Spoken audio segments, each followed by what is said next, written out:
Welcome to the Healthcare Security Cast, the podcast dedicated to healthcare security, safety, and emergency management. If you are involved with a healthcare security program or desire to be, this podcast is for you. Join the conversation as we discuss the issues that matter to healthcare security professionals while leveraging the expertise of healthcare security thought leaders and experts in personal development. And now, here's your host, Bryan Hamilton.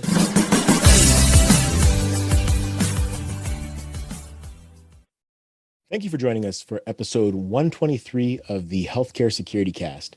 Today we're joined by Drew Neckar. Drew is an experienced healthcare security leader and currently a security consultant. Today we'll be discussing the common gaps that Drew sees from a consultant's perspective with healthcare security programs. But before we get into today's show, I want to just take a moment to thank all of our sponsors and collaborators, starting with our newest sponsor, ASIS Communications. Part of this collaboration with ASIS Communications includes the sponsoring of the first Healthcare Security Cast Security Professional of the Year, which we will be awarding tomorrow, which is December 2nd, during the Focus on Healthcare Security event put on by Canadian Security Magazine. Now, this is a free virtual event. If you haven't had a chance to register yet, the link is in the description, so make sure to check that out. Make sure to get registered. We have lots of great speakers taking part in this event, so you'll definitely want to take part. And also, I'd like to take a moment to thank our other sponsors, starting with 3D Network Technology. 3D Network Technology, reliability is our core value. Visit www.3dnetworktechnology.com. And Genetec, delivering security strategies for healthcare. Visit www.genetec.com. That's GENETEC.com. We'd also like to thank the Change Execution Group and 360 Life Transformations, as well as Canadian Security and Omnigo Software. And with that being said, let's get into today's show with Drew Neckar. Drew, thank you so much for taking the time to join us today. Thanks for having me, Bryan. I'm really happy to be on. I've listened to almost all of the prior episodes now. I'm working on getting caught up. I've had a couple flights recently that I was able to download some episodes and listen to that I've been waiting for a while. So it's great to actually get on here and chat with you. Yeah, for sure. It's great to have you on. And, it was great to connect with you at the IAHSS AC&E as well. I think we were saying before this, so many people there that I've met online, hadn't met in person. And, when you actually get to see somebody in person, especially like, yourself, we've done a webinar together. We've worked on some things together, but never actually met. So it's nice to actually make that connection. No, absolutely. I was in the same boat. It was amazing how many people I met there that I knew, but I'd never met in person before. I knew them as their profile picture on the screen or the little box in the Zoom call. And I would say there were at least 20 or 30 different people who it's like, hey, good to see you. Wait a minute, this is the first time we're actually meeting, isn't it? So it's great. Of course, here we are now, distance again, but good enough. It's good to start getting back there. Exactly. All right, well, Drew, let's open up by giving you a chance to introduce yourself and ask you the first question. I'm sure you've heard me ask this a number of times. Who is Drew Neckar? Well, once I find out, I'll tell you. No. I think constantly trying to learn who I am, and I think we all are trying to figure out, okay, who are we? And I've gone through a number of different stages in my life of, okay, how do I define myself? Am I the security director? Am I the parent? I think you have to be a mix of all of those. So really who I am at this point in my life, at least, is I try to put family first. I've been married to my wife for almost 15 years now. We have two children. Well, actually, no, almost 16 years. Edit that out, or else she'll kill me if she hears it. No. But we have two children. I've got a son who's 15 and a daughter who's about to turn 14. So those take up a lot of my time. And what do we do in our free time? I'm either doing work around the house if I'm not working professionally, or as it's getting to be winter, my kids and I'm sure will spend a whole bunch of time downhill skiing. We love downhill skiing and got both of my kids skiing within a couple weeks of their first birthdays. So, no, second birthdays of their first or second. Yeah, it was their second birthdays. My son, we had on skis a couple days before his second birthday, and my daughter, she's got a fall birthday, so we had her on skis about a week and a half after her second birthday. So it was a lot of fun, and we still enjoy doing that as a family, which is great because kids, as they get to be teenagers, don't necessarily enjoy doing too many things with their parents anymore, but that's something we still enjoy. So other than family, I'm a bit of a nerd, born in the late 1970s. So Star Wars was a big foundational aspect of my life. So a bit of a Star Wars nerd, as you've probably seen on a lot of the conference calls. I'm usually drinking my coffee out of my Darth Vader mug. But other nerdery, I do really enjoy the statistics of security. I don't enjoy math very much, but I really enjoy the data and data analysis and understanding how things come together and painting a picture from that. And then also a bit of a history nerd, especially military history. And that is actually what I majored in college. My bachelor's degree is in history, not anything security related. But that's really me outside of professional life. My professional life, I kind of fell into the security industry like I think most of us have. I don't know that I've ever met a security professional who said, I knew from the time I was a little kid that I was going to be a security director for an organization or a security officer. I just don't think I've ever met anybody who said that. So my journey, if we want to term it that, started I was 18 years old. I was a freshman in college. I was playing football for a small university in southern Wisconsin, living in the dorms. And one night, one of the other guys on the team knocked on my dorm room door and said, "Hey, I got a job bouncing at a bar downtown. He likes hiring football players. You want to come down and bounce people with me?" And I said, "Sure, why not?" So got my stood at the door and checked people's IDs and got my $20 in cash at the end of the night and said, "Wow, this is kind of fun. I could do this." So over the next number of years, while I was still in school and trying to figure out what I wanted to do with my life, ended up working as a bouncer at a number of different nightclubs in different cities. Also took a little time off that and was a ski bum for a bit, operating a chairlift at a ski resort. But always came back to bouncing. Ended up as the head of security for a couple of nightclubs in La Crosse, Wisconsin, and running a staff of about 20 people, and just kind of fell into that because the guy who was doing it left. I'd been there a while. They said, "Hey, you want to take this over?" I said, "Sure." It was not looking at that as a career. It was something to pass time. I could be in the bar and get paid for it rather than going out and spending money and still see all the same people and be in the same environment.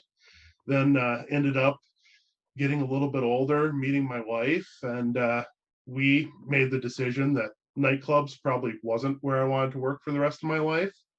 And from there, got a job as a security officer at a hospital, just kind of as, hey, well, I've kind of done security. I'll try this out, see what it is.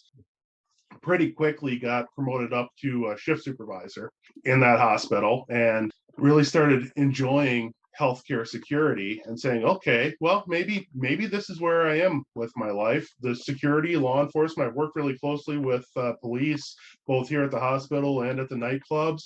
Maybe I'll finish my degree and go back to school and be a police officer. So I said, that's what I'm going to do. Restarted my degree. I dropped out along the way because I wasn't sure what I wanted to do, and started moving down that path. And while I was there, the director of security left. They brought in somebody else who had been a police officer and was just coming into the security world. And he and I learned a little bit about security together, became friends. In fact, we're still friends, still work together a good bit. Bob Nordby, I actually subcontract him for some of my consulting work, and he subcontracts me on some of his. But along the way, he's like, you're going to school to be a cop. Are you sure that's what you want to do? This security gig is pretty nice. I was on the other side. Maybe you should look at that as a long-term goal and just stay in this industry and move yourself up. I said, well, okay, advice taken. Well, we'll see.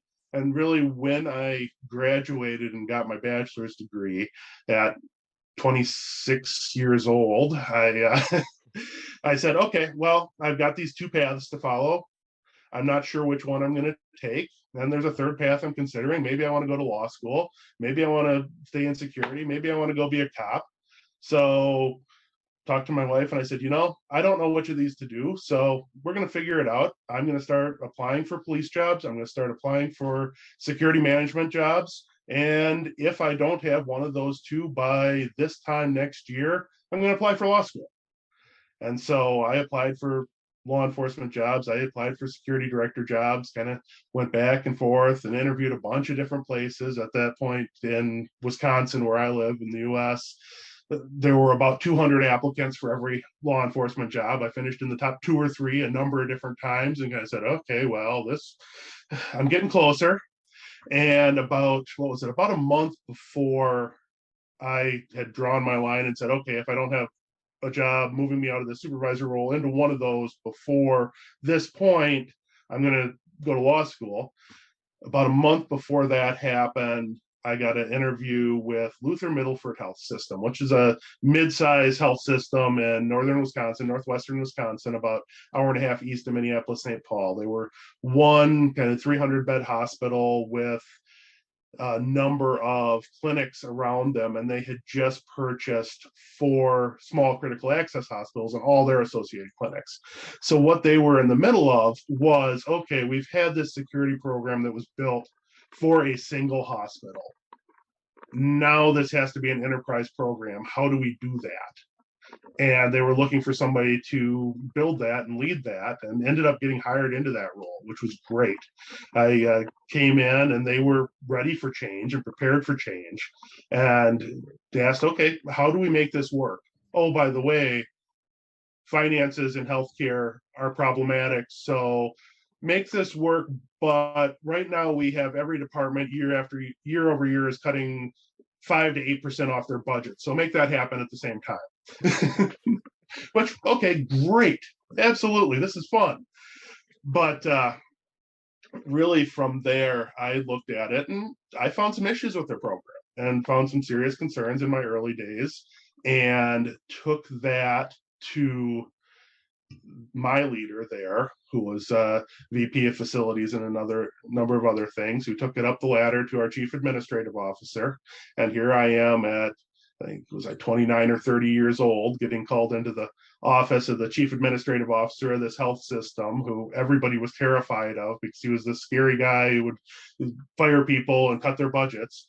And sitting down with him and him looking at this probably 100-page report I'd prepared and listing out all our deficiencies, all our threats, all our risks, where our gaps were, how we should fix them. And he paged through it and looked at me right in the eye and said, I've read this. It makes a lot of sense. I don't pay you enough to tell me this, though. He said, okay, what I want you to do, go find a security consultant. Find the best security consultant you can, bring them in, have them look at our entire program. And if they say the same things, then we'll do this. So I did. I spent I don't know how many weeks pouring through different resumes and websites and everything else of, okay, who are the best security consultants out there? And it was hard to choose. There were a lot of them, and I narrowed it down not fairly quickly, but after a little while, and brought somebody in. It ended up being, not to knock any of the other people in the industry at that time, because there were a number who would have done a great job, but ended up bringing in Bill Nesbitt. I don't know if you know him or not, but Bill Nesbitt and Ron Lander came in and looked at our program, and that was having them come in and look at it and really point out to me some of my, I don't know about failings, but gaps in my leadership style and how I was driving the program was extremely helpful to me. It was really interesting. And at that point, I said, that is what I'm going to do when I retire. I am going to keep driving. I'm going to be the director of security here. I'm going to keep moving to bigger organizations and bigger and better things. And then once I hit that magic age and retire, I'm going to be a consultant, because that looks like a lot of fun.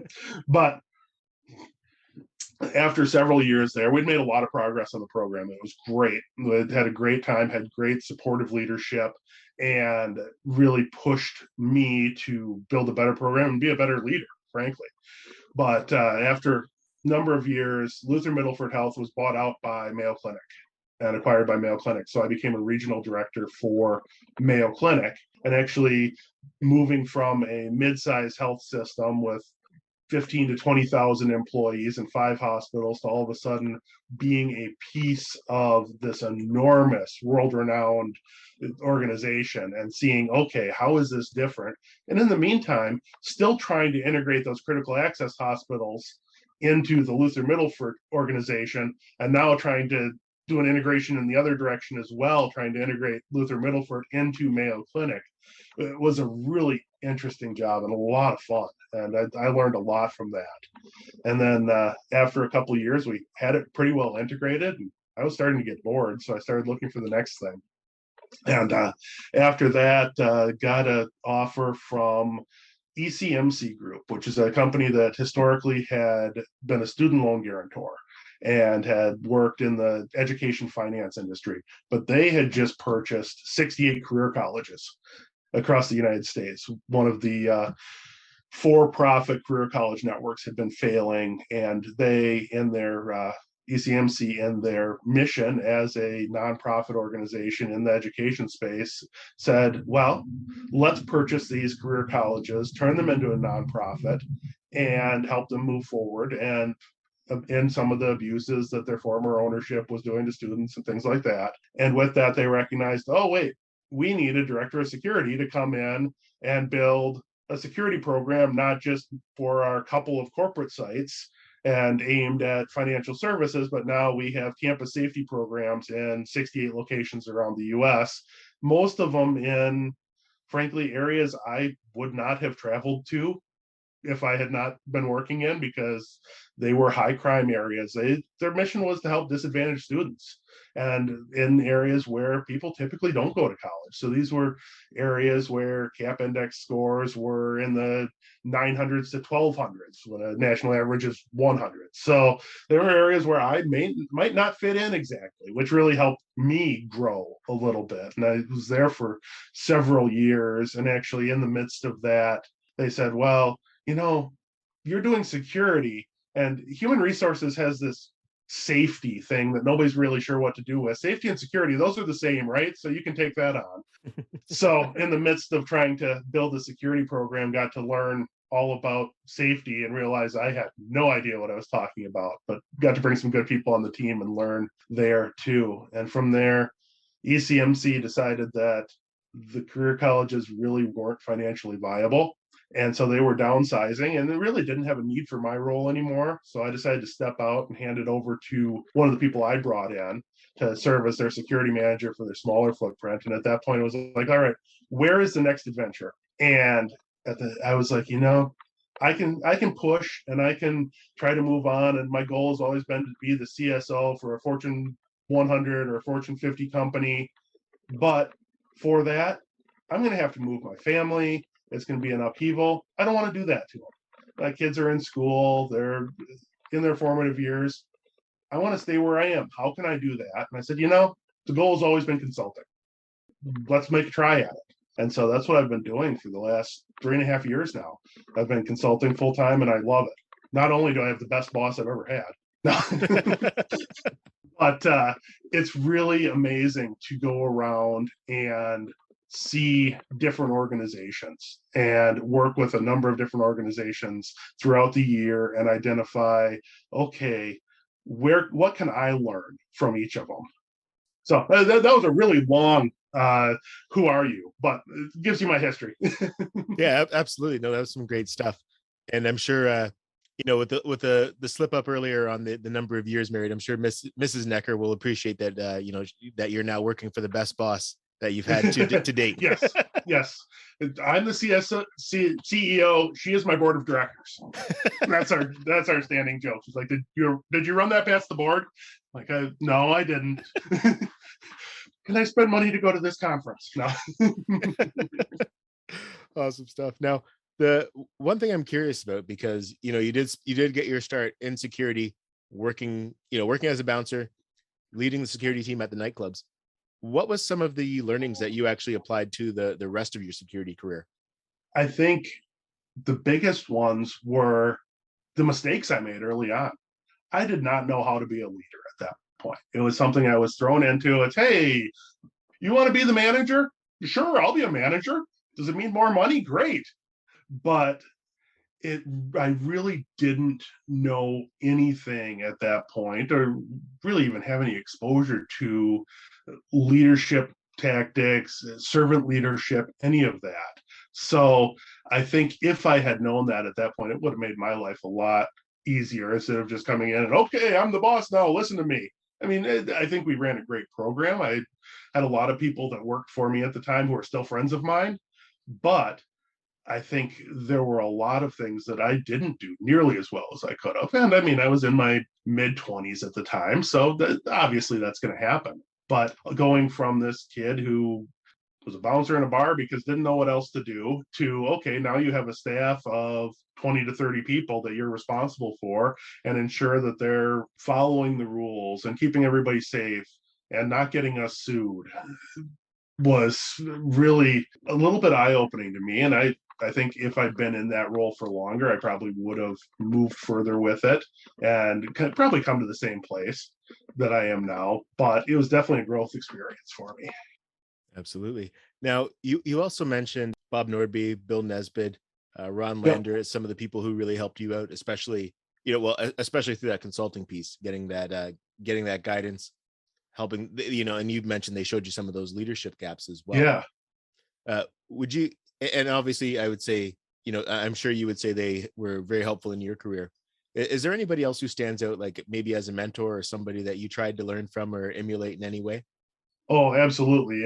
And this question terrified me when I was thinking about it because you ask everybody, and I know that I will name a number of people and I will miss at least as many more who've made huge impacts in my career and my life. But I think probably the first one is my parents, and both of them. They really kind of instilled in me that you should be a lifelong learner. You should always be looking to learn something. And that's something I really take to heart. And I try to learn from every engagement I'm on. Yeah, that's one of the first things I do when I come into a healthcare system or whoever else I'm working with is I tell them, okay, one of my goals while I'm here is to find things that you're doing better than I've seen anywhere else and things that you're doing that I can learn from. Because then I can steal that from you and take it on to the next person and sell it as my own. Or maybe I'll give you some credit. But my parents also taught me that work should be fun. You should not compromise and settle for a job that you're going to day in and day out that you don't enjoy. And that was something I took from them. I watched my dad build his hobby of carpentry into a business, and then had to take a job working for the post office that he hated just to have insurance for the family, but then retire early from there when he was able to and go back into doing things he loved. And my mom as well move into, okay, what job works for me, and finally find something she loved with working with international students in colleges. So that was definitely something else I learned from them, as well as kind of the mission of you haven't failed as long as you're still trying. And that's something I've tried to tell all my direct reports through the years is you can do anything. You just have to keep going. It's when you stop trying that it's a failure. And there are very few things in life that you can't keep trying. So that's one of the things that I've done. And Lord knows I've failed enough times and had to pick myself back up and say, well, we figured out one thing that doesn't work. Let's try the next one.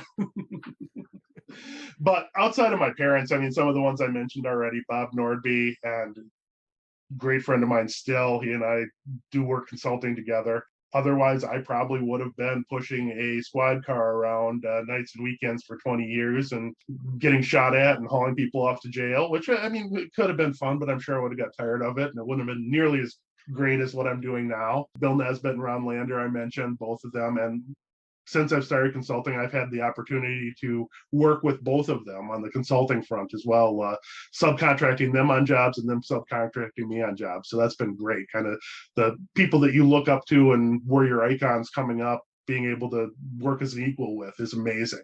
Other than that, Jason Craig, who was my vice president at Luther Middleford and then Mayo Clinic. He was not a security person, a business guy, healthcare operations guy, but he really gave me the push to see security not as a law enforcement function, not as security for security, but what is the business of security? What is the why? Why is this organization paying you to secure us? What's the return on investment for a security department? And trying to look at things through that lens, which I really hadn't done before that, and which was great. And frankly, he was one of the reasons I went back and got my MBA, because I'm like, I didn't take any business classes in college. I took history classes, and then when I went back to criminal justice classes. So I really don't know what they're talking about, return on investment, EBITDA, all these things. I have no clue. So I need to speak that language. And I went back and did that, and that was great. I think it's helped me immensely in my career. Then when Luther Middleford Health got purchased by Mayo Clinic, Jim McNeil was the CSO for Mayo Clinic at the time. I haven't talked to him in a number of years, but he really helped me see kind of how to be a security executive. I was already on my way and learning how to be a leader and improving that, but it was, okay, what is your executive presence? How do you get people to listen to you? And how do you influence people? How do you recognize the culture of the organization and use that to help the organization get where it needs to be? And then also how to act the part of an executive. You have to cultivate that appearance. And that's one great thing now about consulting is I don't have to have an executive bearing anymore. I can be me. And I think you do have to be real, but it also depends on your organization. I remember very clearly the first time I got called up to Rochester, Minnesota, to Mayo Clinic's headquarters to do a presentation for C-suite level management. It was on a program we'd implemented in Eau Claire. Frankly, I don't even remember what the program was at this point, but I sure remember walking into that meeting room, and it was a committee. There were probably 10 different people on the committee, all high-level doctors or C-suite execs. And I walked through the door, and every head in the room turned and looked at me, and immediately every one of them pulled out their phones and started answering emails. And afterward, and they did that throughout my 10-minute presentation, I left, and afterwards I was shaking my head and said, okay, Jim, what did I do wrong? What did I do wrong? He's like, well, your shoes aren't polished and you're wearing a suit off the rack. That suit's not tailored and your shoes aren't polished. They're not going to listen to you. I said, okay, so that's the organizational culture here. I have to look the part, and I don't right now. So I need to fix that, which was really interesting. Another thing he taught me, and this was probably unique to Mayo Clinic, because Mayo Clinic is a great organization, but has a very unique culture. But as I was working with him, I said, okay, Jim, I've got a question for you. You sit on all these high-level committees throughout the organization. You're in the C-suite. You're rubbing shoulders with the CEO, everybody else. A lot of these committees, you could be the chair of, but you're not. You're the secretary on every committee that you're on. That seems like a lot of work. Why is that? I said, well, it's really simple. You have to know the organizational culture. We, as most healthcare organizations, have so many meetings that nobody remembers what happens in them. So the meeting minutes are the most important thing in the world. And you can make those minutes say whatever you want them to say, as long as they represent somewhat what occurred in that meeting, because everything is ambiguous. So a year from now, when somebody asks, why do we do this? I control the minutes. I say, it says so right here. We decided that on such and such date. And nobody will doubt that because it's in the minutes. So it was those little lessons that he gave me about how to not manipulate a culture, but use that culture to further what's actually going to help the organization were really interesting. I mean, other than that, there have been a number of people that I've worked with, either within organizations or on projects through IAHSS, through ASIS, through other organizations who have really influenced me and been extremely helpful over the years. I mean, off the top of my head, Ben Scaglione, he was the chair of the ASIS Healthcare Security Council when I came on as a member. John White was in that group. He's still somebody I talk to on a regular basis. Dan Yaross, I met through that group as well. Bryan Warren, I met through IAHSS. And as I was learning, he was always there to say, hey, if you ever got a question, pick up the phone and give me a call. And then I'd talk to him for 20 minutes, and 10 minutes later, my email box would be full of 20 different files of things he had done along the same lines with, hey, I don't know if any of these will help, but if they are, feel free to steal them, which is great. And frankly, that is really the spirit of IAHSS that I've missed in many other organizations. Is everybody is just willing to share and willing to help out and just wants to move people forward. Also, IAHSS Martin Green, I know we talked about him earlier. He's a great guy. Mike Coplen, I think you know him as well. Yeah, Steve Daniel, who I worked with at Mayo Clinic, and then he was at University of Minnesota Health, just moved over to Health Partners, I believe. Steve Detman, who I worked with at Mayo Clinic. All of them I have learned a lot from. Hopefully they've learned things from me as well. There's also been a number of people that have worked for me or on my team over the years that I've learned things from. So I can't name them all, and I'm sure I forgot some of the people I meant to call out, but those are the ones that jump to the top of my head as we're talking. That's some awesome stuff, and that's some names that definitely, I can say helped me out along my career path as well. The thing that I really like too is you mentioned people who weren't security professionals per se, healthcare executives for sure, but again, being able to apply the learnings that you're getting from their experience kind of makes me think of what Jeff Young still says, but we have to be more business-like. Absolutely. And you really definitely took that approach, learning from folks like from Jason and Jim, the business side of security. Yeah, absolutely. And I mean, I could probably add to that list several of my classmates and professors from my MBA program. I did an executive MBA program that just blew me away. I learned so much more from that, even though I'd been a executive, a director for a number of years at that point.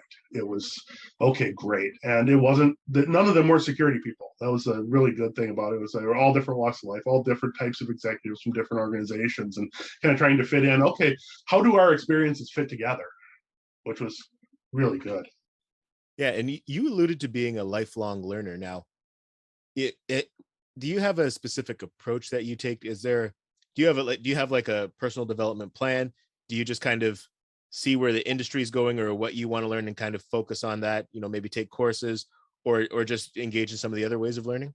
I don't have a formal plan. I probably should, but I always struggle with formalizing anything. But I mean, really, kind of the driving piece for me is, as I come into just about any conversation, it's okay, what can I take out of this? What can I learn that I don't know already? And then where can I share that once I have it? And that's I really enjoy that, and that's probably why I enjoy consulting as much as I do, is I get that opportunity instead of just being stuck in one organization, within the culture, within, okay, here's what we need to do. I get to see things that I would not have seen otherwise. I mean, I just worked with a university over in Saudi Arabia for a security program assessment. Did not plan on doing that, but they reached out, and it's like, well, sure, why not? Let's try this. It'll be fun. And it pushed my boundaries. It was really interesting. There were things I did not know going over, and tried to learn on the go. And I learned a lot from it, and really kind of, it changed some of the things I see as, okay, I have to look at things a little bit differently when I go in to help an organization, because yes, every organization in the US that I've worked with has its culture, et cetera, et cetera. But when you add an entirely different nationality and culture on top of that, it really changes it. It was really interesting, and seeing that, not just how it affected the organization itself, but also how it affected, okay, what are the threats in this environment versus what I'm used to working in the US. So, and then top of that, had a conversation with, wasn't working with them, but had the conversation with some schools in Nigeria about how they are securing their schools. And that was so far outside of my comfort zone that it's one of the first times I've walked away from something saying, I don't know how to help you. Just the issues they're dealing with, and understanding that, security, while much of it is universal, it's not. And the problems people are dealing with, you have to approach each one kind of individually, because it can be so different. Absolutely. Now, The other thing too, because again, you've had time to work in you've had time to be a leader in a few different verticals in the security industry, and now working as a consultant. I guess if I kind of rewind it a little bit, you mentioned Bill and Ron and how they helped you identify some of the gaps, not just in terms of, you mentioned leadership, but also just in terms of your program. And now you get a chance to do that as a consultant. So I'm curious, are there some things, and I guess I'm kind of asking this selfishly for, all of the leaders out there who may not be able to, they may not have the budget right now to bring in a Drew Neckar, but they could definitely learn from some of your experiences. What are some of the common gaps that you see in healthcare security programs? Yeah, absolutely. And that's a great question, Bryan. And it is, I do see, while every program is unique, every culture is unique, every organization is unique, there are a number of things that I see almost universally across different organizations and different programs. Probably the biggest thing, and the one that influences the effectiveness of the security program the most, is relationships, and how that security department, whether it be in healthcare, whether it be in higher education, whether it be in a corporate office building, has relationships with the rest of the organization. And really, I see that coming, while a lot of people fall in the middle, there are two extremes that I see really often. The first is a security executive and their program, then following them, being laser focused on security. And okay, this is how we do security. The guidelines say this, the standards say this, so this is what we have to do. And yes, the organization is the organization. They do their business, we do the business of security. Which, in that case, they haven't built that understanding and the collaborativeness that they need. The other extreme of that is the leader who is too collaborative, and in the interest of collaboration and making people happy, is kind of a pushover and is willing to do anything for the organization. Yep, as long as it'll help the organization, I'll do it. And not really looking at, okay, why does the organization pay us? Why do they have a security director? There's a reason for that. No organization is going to pay somebody a security director's salary if they can't justify it in their own head. There's a reason for that. Okay, then is this, whatever somebody's asking you to do right now, in line with that vision that the organization has for what my role here is? Or should it be better carried out by somebody else, and I can help them do that? Let's not get into battles about FTE, et cetera, et cetera. I've seen a number of programs, and I've been guilty of it sometimes, of, this is somewhat similar to security, and there's FTE on the table to do whatever this task is, shuttle drivers or janitors or something like that. If I pull that in, I've got more responsibility, I've got more money in my budget, I can do more of what I want. Okay, but is that also distracting us from the mission? What is the mission of the security department? And should every decision we make be able to move us toward that? So that's really what the two I'm seeing with relationships. And those are two extremes, and everybody falls somewhere in the middle. But the security manager, security director needs to be able to balance that and work with not only their senior leadership, but also the staff of the organization with security awareness training, with education. Ideally, every employee in that organization would understand the why of security. Okay, why do we have security? And then once they understand that, the things that might look onerous to them otherwise, well, that door is locked, it gets in my way, it makes me spend 3 extra seconds badging through, becomes, oh, well, because it's locked, because we need to do XYZ. And I find that organizations are a lot more likely to follow security rules or policies if their employees are engaged and do understand that. And really, an organization can only have so many security officers deployed, we would all love to have, yeah, we need a security officer in every wing on every floor 24/7. I haven't yet seen the organization that can afford that or that has threats that justify that. But most of the time, you have people there who, if they understand that why and the little bit that might be required of them to help secure the organization, can do that and can get those specialized people there when needed. The other piece of it is making sure that the senior leaders understand that why. Yes, they've given the budget, but a lot of times they don't understand the why or really understand the threat picture. When I was at, and I don't remember if it was still Luther Middleford at the time or if it was Mayo Clinic, but that came really clear to me. I was sitting in a meeting with several VP level employees. We had had an incident.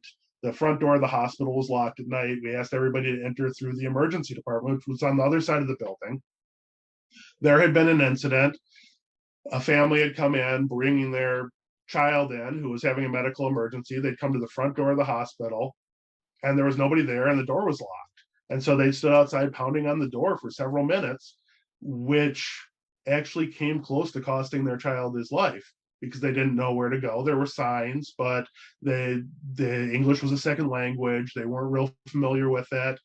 And getting somebody there and then getting to the emergency department, luckily, it happened in time, but it was close. It was really close. Wow. And so our vice president of customer service had made the decision that, okay, well, we're just going to have security sit at that door all night. And you've got plenty of people. They're not doing anything.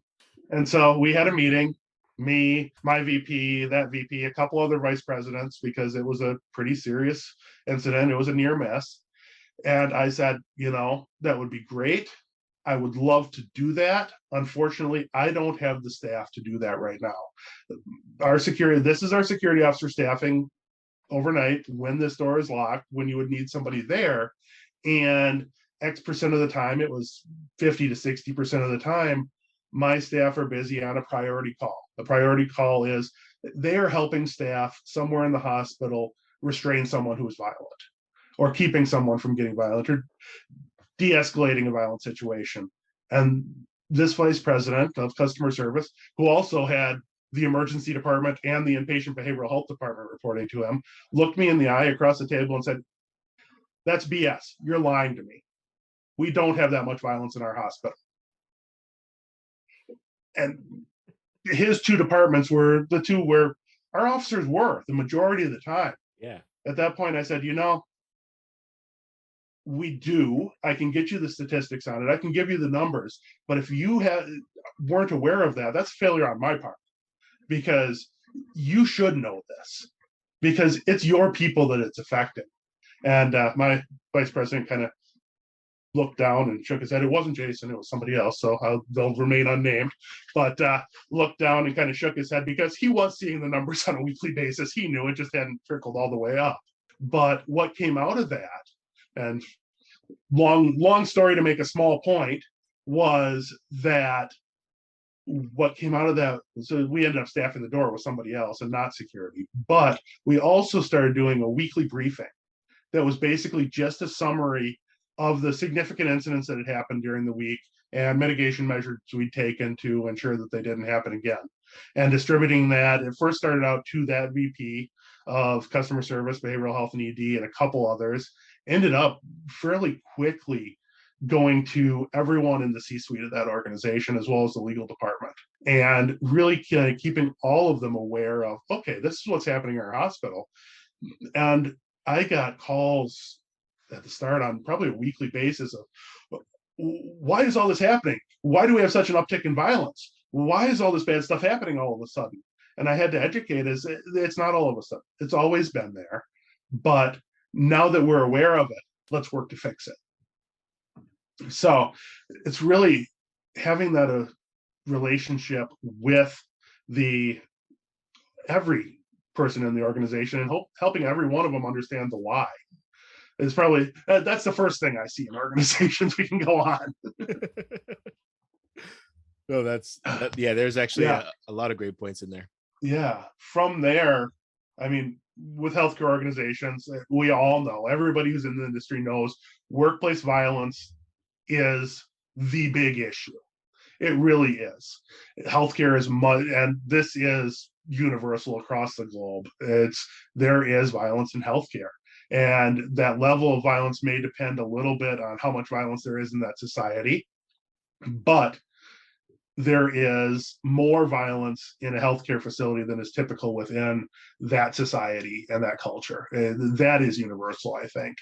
So luckily, I think as I go around organizations, I'm hearing much less of the kind of shrug it off and it's part of the job. I think as an industry over the last 10, 15 years, we've done a great job of saying, this is a problem. It's not just the way things are. And there are things we can do to fix it. And I mean, IAHSS just put together some great resources. ASIS published a number of years ago their workplace violence prevention guideline. OSHA has resources. There are a lot of resources out there. So it's just getting the organizations to buy in on that. And I think for the most part, every healthcare organization I've looked at recently has been trying to do the right thing there and really understands kind of what the playbook is and how to get there. It's just a matter of how long it'll take. But with that, I mean, it is still an issue, a significant issue. And so I think the key to it, and there's a lot of keys, but really fixing workplace violence in healthcare still comes back to those relationships and making sure that everybody is working together and recognizing it's a problem and understanding the scope of that issue.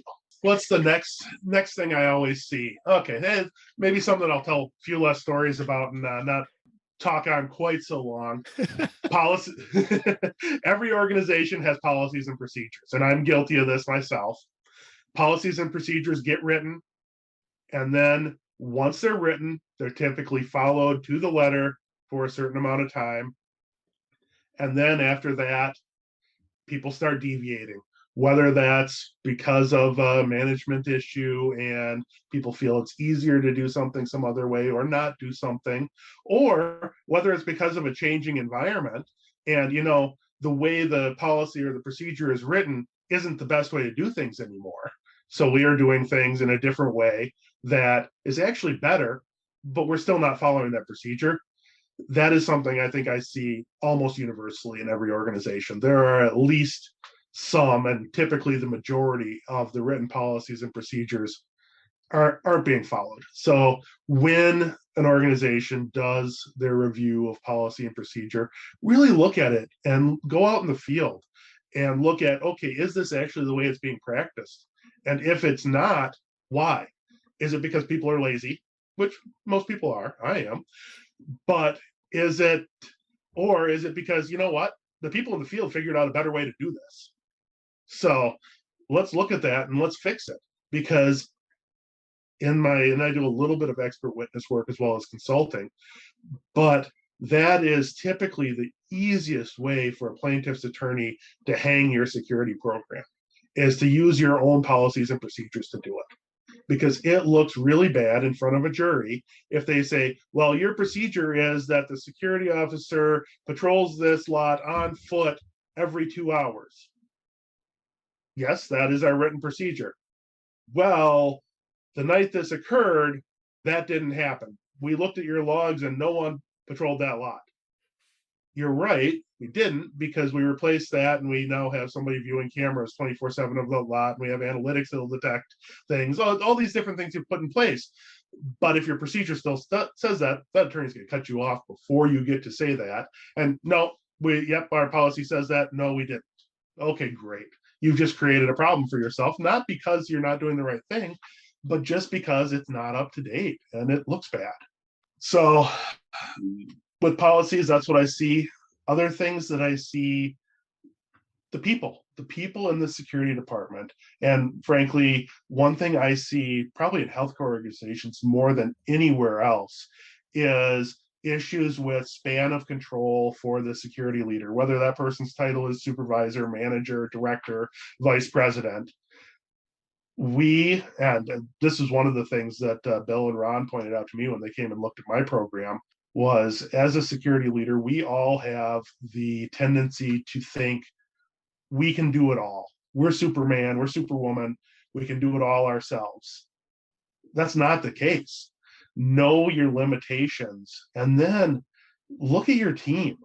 Use those people, because I really often come in and I see a program where the security director is working 12, 13-hour days, 6 days a week, just killing themselves and going home and answering emails in the middle of the night because they feel like they need to. And this is what has to happen to get all the work done.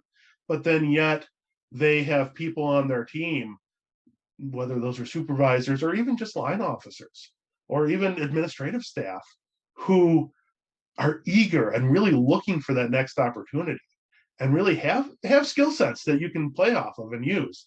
So make sure that as a leader, you're not overextending yourself and you're pushing things down and delegating things to those who really can help you with that. What the one of, and I forget who told me about it, and actually no, it was Bill. When they did our assessment, as he walked out the door, he handed me a book and said, "You need to read this," because of this issue that I had of thinking I could do it all. It was The 1 Minute Manager Meets the Monkey, and I forget who the author of The 1 Minute Manager is, but it's a quick read. I would recommend it for anybody who's in a management position. And it was, I don't know if you're familiar with the book at all, but it really speaks to how each issue that's brought to the manager is a monkey that somebody's putting on your back, and how you can get bogged down with monkeys. And a manager's job should really be monkey management, and making sure that each monkey gets to the right person who can best feed it and care for it. And I read that and it really kind of hit home for me. And I have, I think since that time, I have given a copy of that book to every one of my direct reports in any organization and said, okay, this book was foundational for me. So to help you understand my management style and help you grow as a leader, read this. Yeah, no, definitely. I'm familiar with that book. So the authors, the co-authors are Ken Blanchard and Spencer Johnson. Okay. I just had to pull it Excellent off the bookshelf book behind me, but yeah, definitely a good resource. I could pull it off mine behind me too. I'd have to look and figure out where it is on there, but it is. I think I actually have a couple copies of it because I like to give them away. But so that, and then other things, simple, well, not simple things, but less kind of high level, less strategic things. Physical security also comes down to those relationships and getting in the door at the beginning. There are so many organizations I see where the director of security and the director of facilities or construction are constantly butting heads. And it really comes down to not understanding each other and not having taken that time to step back and say, okay, what are you trying to accomplish? What are you trying to accomplish? How can we work together to do that? I know one organization I was in, and I think it was Luther Middleford, the director of construction and I were at that point. We were butting heads, and we sat down, and in a meeting, he called me out. He said, "You are always blowing my budget on every project. Every project, I put a budget together, and then when I come to you down the line, you put all this extra stuff in, and my budget's blown." I said, "Well, let's look at it earlier then. When do you need me to give that input so that I'm not blowing your budget before the budget's created?" "Oh, okay, we could do that." And we tried it on the next project. And in fact, we pointed out a couple things. I'm like, well, the way this is designed, great. But if we eliminate this door and move this door over to the other side of the room, I can cut probably about $15,000 out of electronic security stuff that I would need to secure them otherwise. He said, "Oh, okay, we can do that." And from there, it was actually fairly easy of, okay, let's get involved early. Let's have that relationship. Let's talk about how is this space getting used and how can we secure it? Another piece with physical security is security systems. Every one of us has surveillance cameras. We all have card access doors, duress alarms under the desks. These are typically systems that have been put in over time that may not all speak to each other, and one thing I have seen with organizations is I don't think I have ever seen healthcare organization or any other company utilize their physical security and electronic security systems to their full capacity and their full capability. Everybody puts these things in and says, okay, well, we needed to secure that door good enough. It's securing the door. All right, we don't have the time to spend programming it, making sure it interacts with everything else. It's good for now, we'll deal with it later. And there is so much efficiency that can be achieved by making sure that you have the resources to do that programming on the front end, to ensure all the systems are working together, that alarms from a door are actually going somewhere if it's propped open. That's another huge issue in litigation and liability is, okay, you had this card access door that you have decided should be locked and should be secure. You spent thousands of dollars putting a system on it to make sure that it does. That system is capable of sending an alarm somewhere to tell you that if it's not secure, correct? Yes. Well, where does that go? Well, we haven't programmed that. And that's another huge liability issue for people that can really trip them up. But I would say just that piece and that specific example of door alarms not reporting somewhere, I would say probably 75 to 80% of the organizations I work with, I find that as an issue. And it's fairly simple to fix. It's one of these fairly simple things that we all can do and we all know we should be doing, but it just falls by the wayside. And frankly, probably to wrap up here on what I see, that is probably the same with most problems I see at organizations. Most times that I identify a gap in an organization's security program, I would say probably 90% of the time that I identify a gap, I go to the security director with it and they say, yeah, you're right. Yep, you're right. That's a problem. Okay, great. We're aware these are problems, but how do we control our focus and make sure that, okay, once we've identified a problem, we have the resources in place to fix it and to correct it and to really help that, and that we're not overextending. And I think we can all get stuck in kind of that cycle of meetings, that cycle of being the security director, being the security manager. I've got to do this, I've got to do this, I've got to do this. How do we take that step back and make sure our resources are aimed at the right points so that we see where our issues are, and then we can address them? And not to make a commercial out of this, because I don't want to do that to you, but that's where having a consultant come in can be really handy, is twisting your arm to say, okay, yeah, you know this is a problem. Now let's fix it. Here's a report that says you have these problems. Come on. So, and also the other side of that is with fixing those problems, the kind of organizational inertia of, well, this is always the way we've always done it. Yep, this is just the way we do things here, when there may be a much better way to do them. And frankly, going back to why I like IAHSS as much as I do and really enjoy being involved, is because of that, because there is always somebody who has dealt with the same issue and solved it somehow. So I know there's been a number of times when I was a director, and even now when I'm consulting, that I'll reach out to 4 or 5 different people of, hey, this is the problem I've got. This is how I'm looking at solving it. What have you done with it? And almost every time I'll get 4 or 5 different answers. And there will be threads in each one of them that are great. But it's okay, everybody's dealing with this problem. How do we all fix it? So I think those are the biggest things that I see. And the biggest piece of that is kind of the why of security, ensuring that everyone within the security organization and within the organization as a whole understands, why do we have security? What is security here to accomplish? And how can we help them do that? Whatever your role is in the organization. No, absolutely. And the one thing I'll say, you're definitely an excellent communicator. And when you look at a lot of these things that you pointed out, communication is kind of at the root of them. Like when we look at policies, or well, even the one example you shared of having all the metrics, but them not getting to the necessarily to the right level of the organization, right? It's all communication. And so, oh yeah, absolutely. Yeah, it ties into so much of what you said. So no, that's some really valuable stuff there. Now, have kind of a weird question for you, because you mentioned earlier on being a bit of a statistics nerd. What are some of the statistics that are just, in your head right now? Oh, one of the things I'm working on right now in my free time, when I'm not busy doing something else, and it's sat on my desktop of my computer. If you could see the desktop of my computer, you would see icons on top of icons, because I've got so many things there that I'm not an organized person.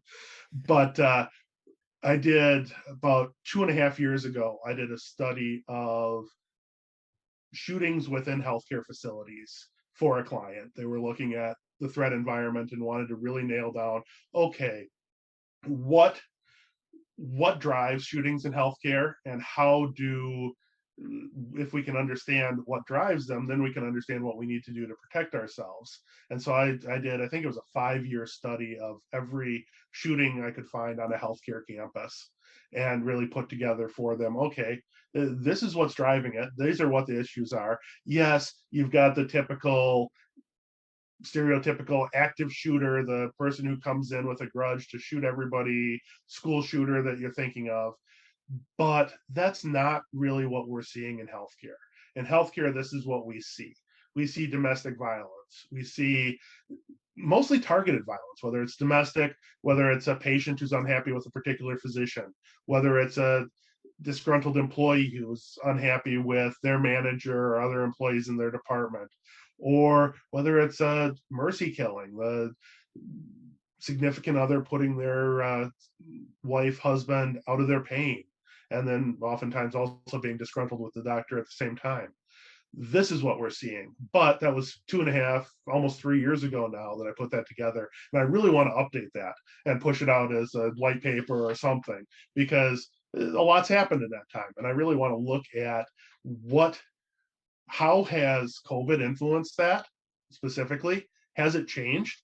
Has it changed kind of what we're seeing, what the demographics of that are? Because with a lot of things, like with petty crime in healthcare organizations, when I talk to hospitals, when they put access control measures in place for COVID, one of the unintended consequences was petty theft dropped by 50 to 60%, almost universally. So what have those access control measures and the changes with COVID done to influence shootings in healthcare? And has it changed the look of that and the why? Or is it still very similar? Because we know, and we've seen a number of studies recently, that overall workplace violence, it's increased significantly. But how has it affected that? So that's something I'm working on putting together, and it's still not as advanced as I would like it to be. I would like to say, yes, I'm going to have that done in 2 months, 3 months, but if I say that, I know I won't. So I'm not going to put a date on it, but I am working on that, and I'll have it out at some point. When I do, I'll share. Sounds good. Now, okay, I'm going to completely shift gears here. Okay. And I want you to think back to Drew, not the bouncer, but we'll say the nightclub security leader. You met the future Mrs. Neckar, and you decided that you were going to shift careers and make that change to something probably a little bit more stable for a family. Yep. Now, if you could have a cup of coffee with that Drew Neckar right now, so if you go back in time, sit down with your younger self, what advice would you give him? That is a tough one. That's I think it's a lot of the stuff we've talked about here today. It really is. It's communicate. You summed it up really well there. It's communication, collaboration, building understanding. You are not the end all be all. You have to work with other people and help them understand what you're trying to accomplish.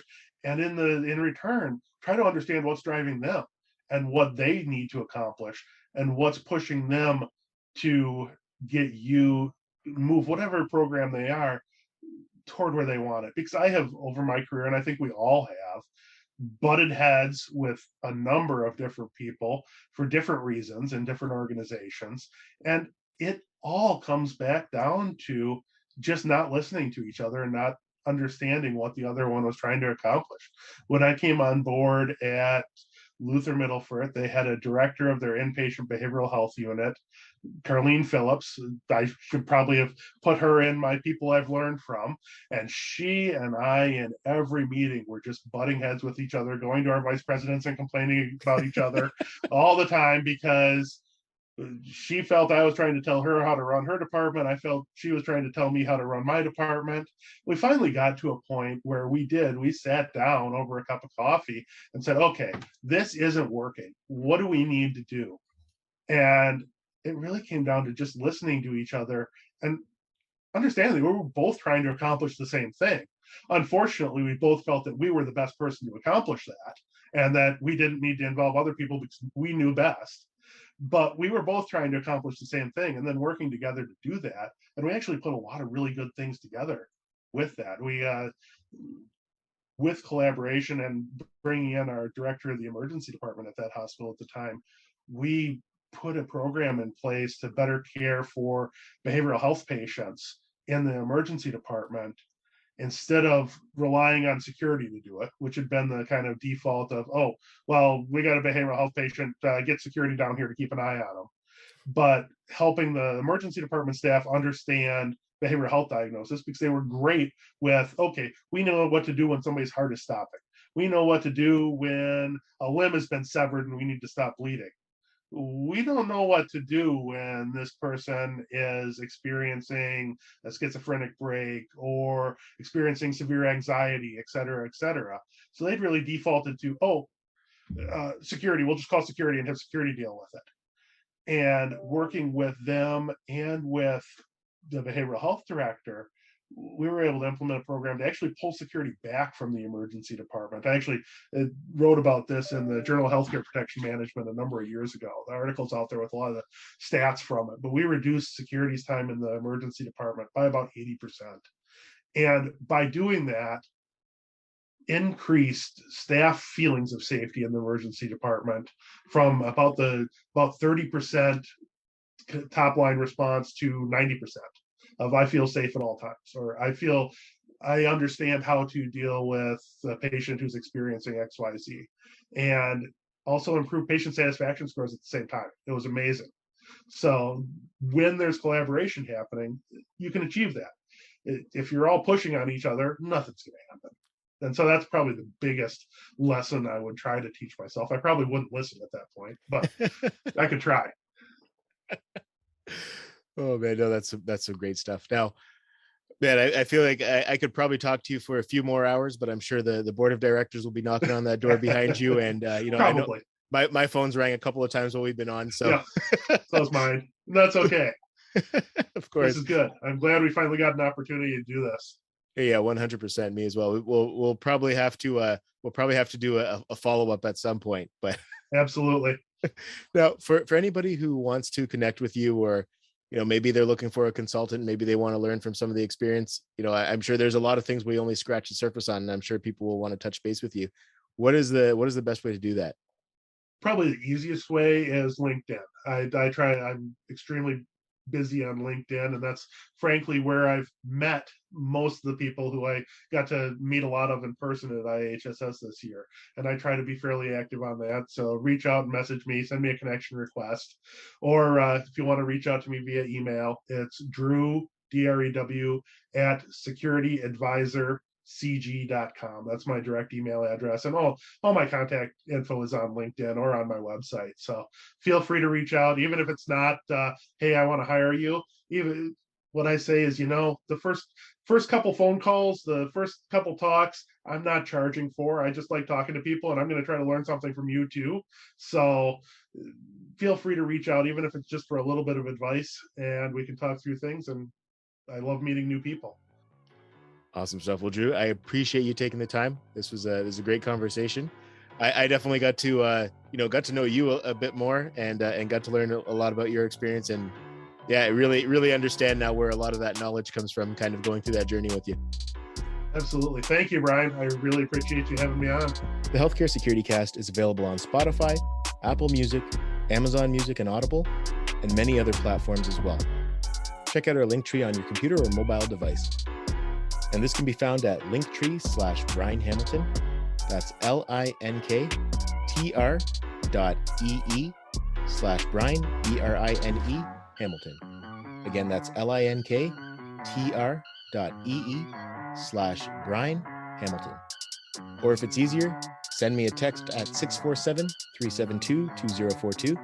That's 647-372-2042. And I'll be happy to answer any questions you may have or share any links you may be looking for. Thanks again for listening. Until next time, take care and stay safe.